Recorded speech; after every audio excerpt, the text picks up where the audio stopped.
What's up guys, welcome back to the channel. It's Jonyfraze.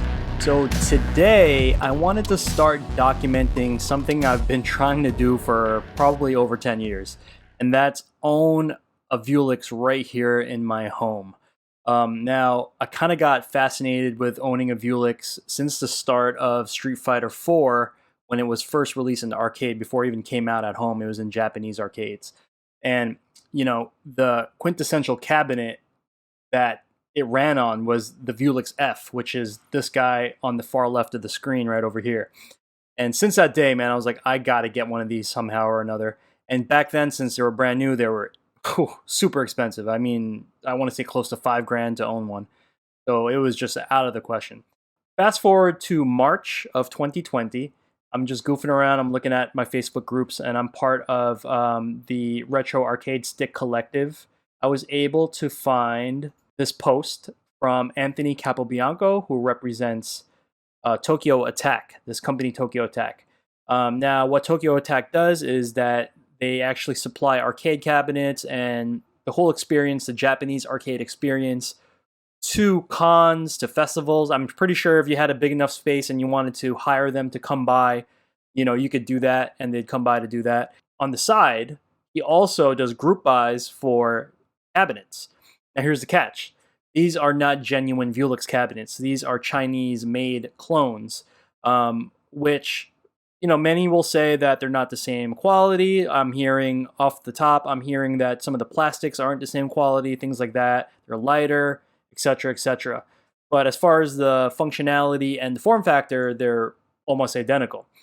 Now, these are called CHEWLIXes. I'm not going to explain why, but you can put two and two together. These CHEWLIXes, as far as costs go, are a lot cheaper. So if you look here on the screen, you know, you can get one of these minus shipping for $1,050, roughly to $1,200, depending on your options. So it was really, really tantalizing for me. I was like, okay, if I can get two of these CHEWLIXes for the same price as one of the used Vewlixes, I figured that's probably a better value for me and my friends who get to enjoy this and my family. The way this works is that you have to basically pre-order it, and what will happen is that Anthony collects all these orders, and he will actually attempt to fill up basically one of those giant metal boxes with as many as these can fit, you know, to get the most bang for his buck as far as shipping. So pre-orders go, fills that, you know, whole freighter up. It gets shipped to him in Columbus, Ohio, and then from there it gets dispersed throughout the country. I mean, if I could, I can theoretically drive down there and pick them up, but that's not going to happen. I'm rather just have them shipped. And it's about a 2 to 3 month process at this point. So I started the process in March.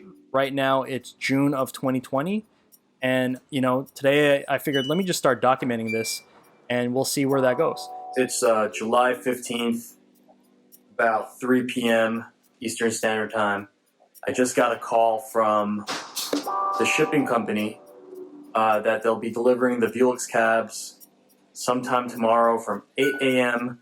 to 5 p.m. So I'm in my garage right now, making some space. So I'm excited. This is it's getting real.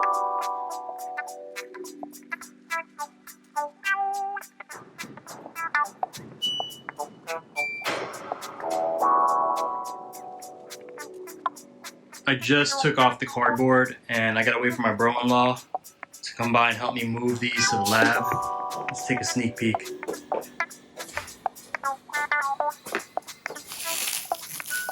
Oh my god. Alright, what's up guys? I'm sweaty as hell. Shout out to my brother-in-law Tim, who helped me bring these things down. I just unwrapped it, all that foam and all the plastic wrap. And I'm starting to just put the control panel together over here, just to kind of see how this goes. So I'm gonna do one. I figured it out. I was like texting some of my friends, but they didn't reply. But I was just like, you know what? Let me just take apart the panel, and I figured it out. So that's what I'm doing right now.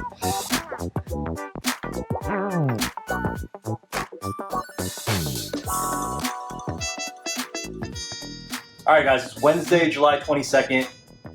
Got a couple days in with the cabs already, started configuring them how I want them set up.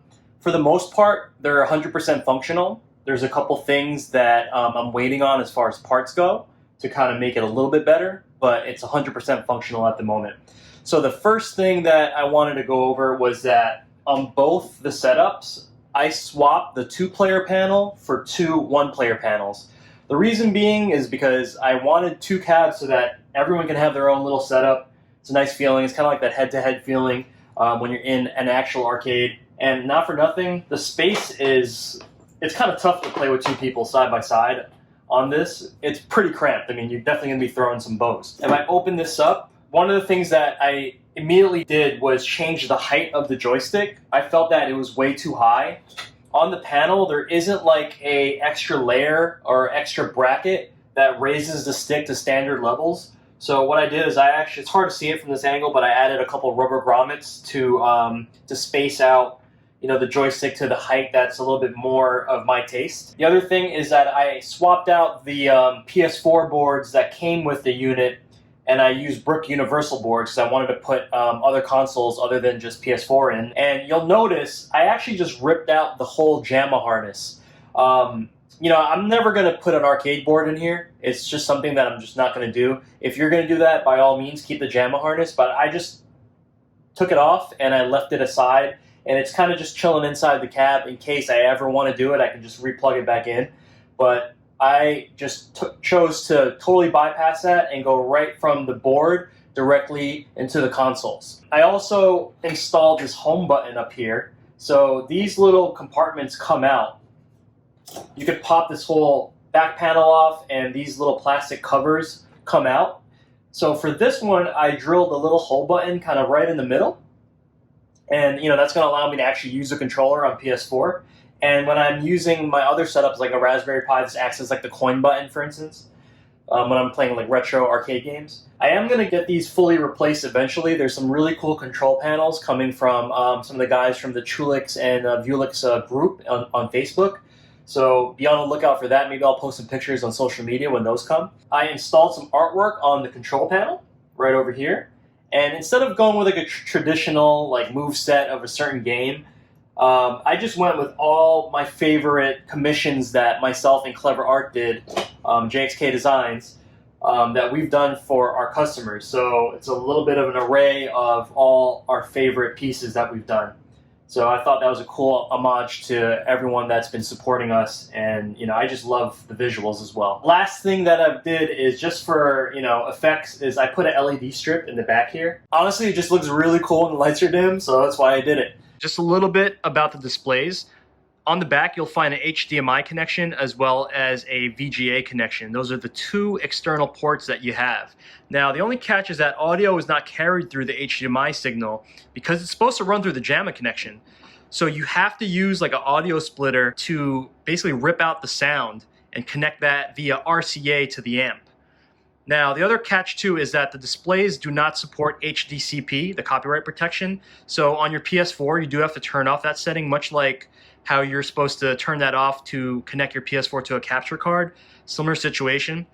It also kind of causes this weird headache though for devices that you can't turn that feature off. For instance, my PS3, on the PS3 you can't turn off HDCP, so it can't be currently connected to this monitor unless I find some weird splitter that for some reason bypasses HDCP. It feels like a 5 millisecond monitor. I don't know exactly for sure. I guess I can look that up in the future, but it's definitely not like a BenQ 1 millisecond monitor. So if you plan on playing competitively, I wouldn't use this as your training ground, but it's definitely, you know, just fine for casuals, like just playing some of the games I normally play. Yeah, you could feel like a tiny bit of lag, but it's not like game breaking. Let me show you what I have going on inside. Open up the door over here. Okay, so I currently have a PS4, I have an Xbox 360, and I have a Raspberry Pi running Recall Box down over here. Now, it's all set up with this HDMI selector right over here. So this is a 4x2 selector, meaning that I can get 4 inputs in, 4 HDMI inputs in, and then 2 out, because I have 2 displays. All right, so if I wanted, for instance, I have the PS4 on channel 1, I have the Raspberry Pi on channel 2, and I have the Xbox 360 on channel 3. 4, I have empty just in case I want to add something in the future. So basically I could just toggle through, this is screen 1, that's screen 2, I could say, you know, Raspberry Pi on this screen, and vice versa. I could just toggle through the settings right over there. Other than selecting the input of what console you want to play, you also just have to, you know, switch the controller. So this black cable is my cab on the left, and this white cable is the one on the right. Very simple. All right, internally here, you're going to see the amp down here. That's where the audio connects. And then I also have that audio splitter kind of patched into the outputs of output 1 and 2. So left screen, right screen is being spliced. The audio is being spliced on each side, and that's basically connecting directly to the amp via RCA. So that's what's going on inside, guys. I know it's a rat's nest in here. I apologize. I'm going to clean it up as soon as I kind of get everything settled, but that's how I have everything hooked up.